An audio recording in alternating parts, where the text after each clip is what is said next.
as a parent, you're going to have to give them their independence. You can't do things for them. They have to do things for themselves. In today's episode, Evan shares what that actually looked like for him, starting college as a blind student and training for the next Paralympic Games. Welcome to the Prairie Chronicles. If you're new here, I'm Tonya, and this is part 3 of my conversation with Evan Wilkerson, a blind college freshman and world championship medalist. In this episode, we're jumping into the part of our talk where Evan explains how he started college, the supports he does and doesn't use, and how he's planning his future as a Paralympic athlete. If you're a parent of a child with a visual impairment or a disabled teen, I want you to listen for the quiet ways his independence was built over time. Let's join the conversation. You're a college freshman and a world championship medalist. How do you introduce yourself to people? Honestly, I really gloss over a lot of the world championship stuff. I don't want to be seen as, just this one thing. A lot of the times if someone asks me who I am and what I do, I say, hey, I'm Evan. I swim here for college at OBU, and I'm a Christian Studies and Sports Management double major. If they know me or they've seen me on social media, yeah, they know I'm a, Paralympian, World Championships medalist, all this other stuff. But, I think it's really bad to just put your identity in all of those things.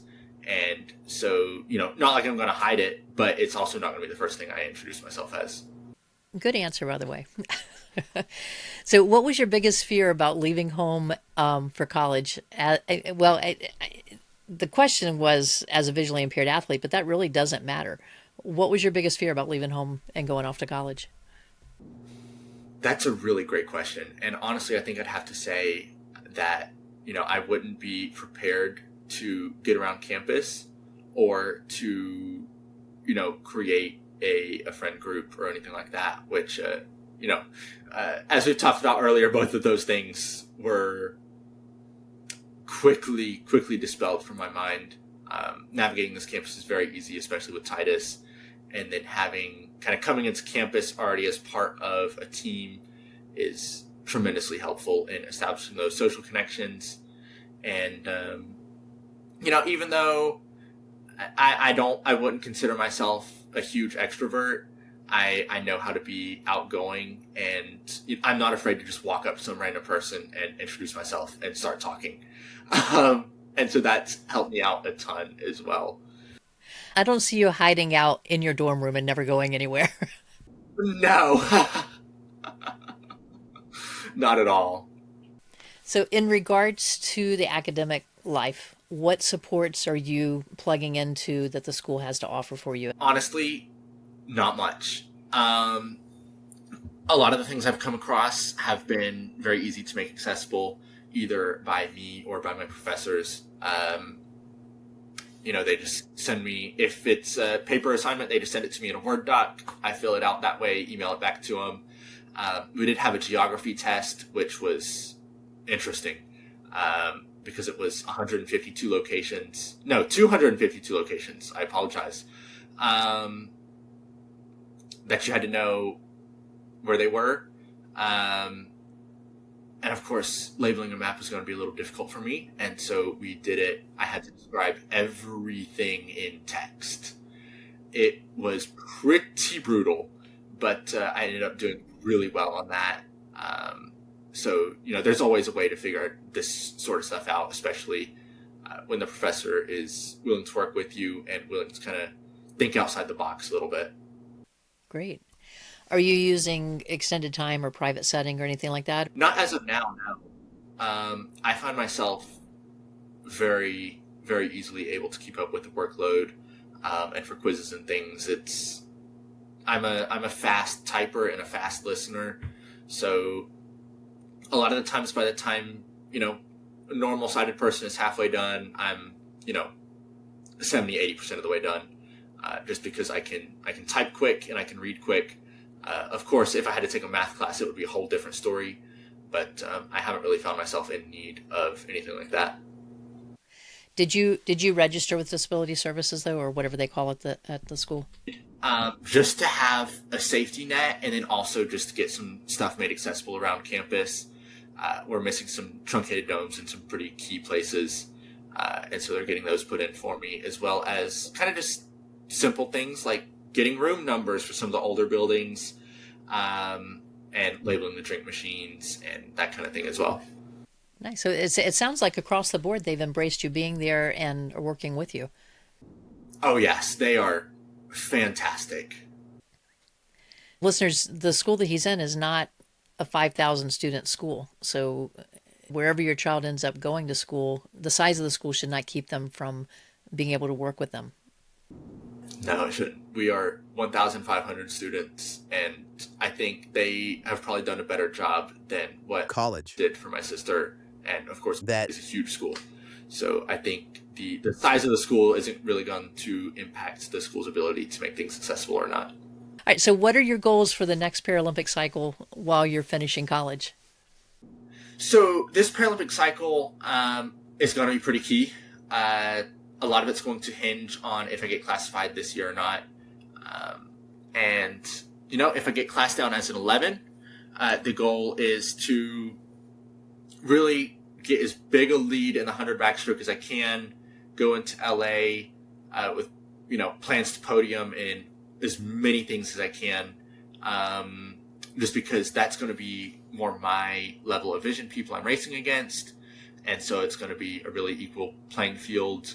And, I'm feeling pretty confident in my training, in my schedule, in the good people I have here to support me. And so going into that, I'm feeling very good if I get put down as an 11. If I'm still a 12, same thing. It's going to be a lot harder because a lot of people in my classification don't even use tappers. Internationally, I believe I'm the only swimmer who uses a tapper. And so we're going to have to work a lot harder in the race itself.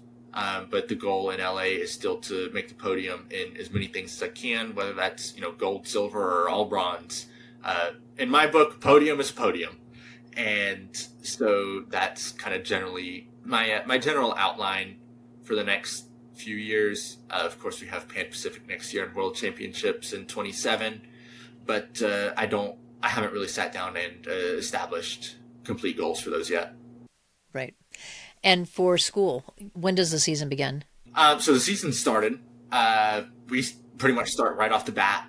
And the regular season goes all the way through, I believe it's March. And then of course, being on a national team, I'm going to keep training and just kind of keep going in that way. Whether that's with my college coach or going back home to my club team, I'm not sure yet. But, I'm more than likely not going to be on the scoring team for anything like conferences here. So, I'm really here to train, to have fun, to be able to support my teammates, show up to these meets and throw down some fast swims to build confidence in my racing ability, and then also getting that race experience, because that's, of course, very important. Yeah. The times are different, listeners. If you haven't thought about the fact of waiting for a tap is a huge amount of difference in how long it takes to make a turn even. So it's not an apples to apples competition between a sighted swimmer and a blind swimmer. How do you want to use your platform as a student and as an athlete? I've really been thinking about that a lot recently. And, being at a Baptist school, I'm really growing in my faith a lot. And we had a really unfortunate event last month with the assassination of Charlie Kirk. And, you can say what you will about him politically, but at heart, I think he was an evangelist. And, he left a lot of young men like myself with the tools and the knowledge and the experience that he was able to pass on through, his teaching and his videos and all the things he was able to do. And I think that, as men, we need to, he left big shoes. I think it's going to take a lot of people to fill them. And if I happen to be one of those people, I would be honored to be able to go out and spread the gospel and use my platform for that purpose, as well as just, spreading hope. It doesn't matter where you are in life.